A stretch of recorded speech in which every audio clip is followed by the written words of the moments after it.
Donc, votre partie de la rivière, vous allez partir exactement d'ici. Et votre mission, si vous l'acceptez, arriver juste ici. Dernières explications pour ce groupe de touristes. Dans quelques minutes, ils partiront pour 3 heures de descente sur la Dordogne.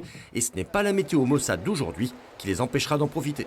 Non, c'est même plutôt agréable de faire du canoë quand il ne fait pas forcément trop chaud. Il faut s'adapter, donc ça ne nous empêche pas de faire des activités.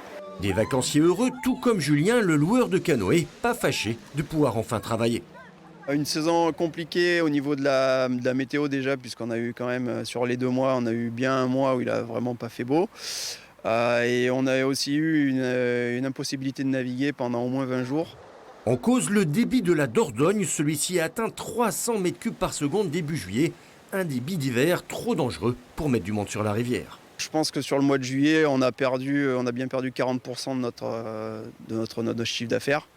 Le mois d'août est toujours un peu plus riche en clients, forcément. Mais malheureusement, ce qui a été perdu au mois de juillet, on ne le rattrapera pas, quoi.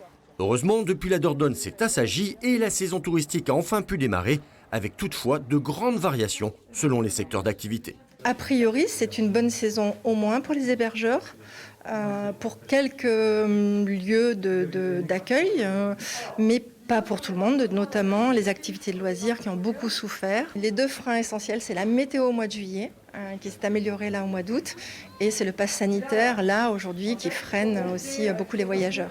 Ce sont les touristes étrangers et principalement les Anglais qui font défaut cette année. Une clientèle à fort pouvoir d'achat que les professionnels du tourisme espèrent revoir l'année prochaine.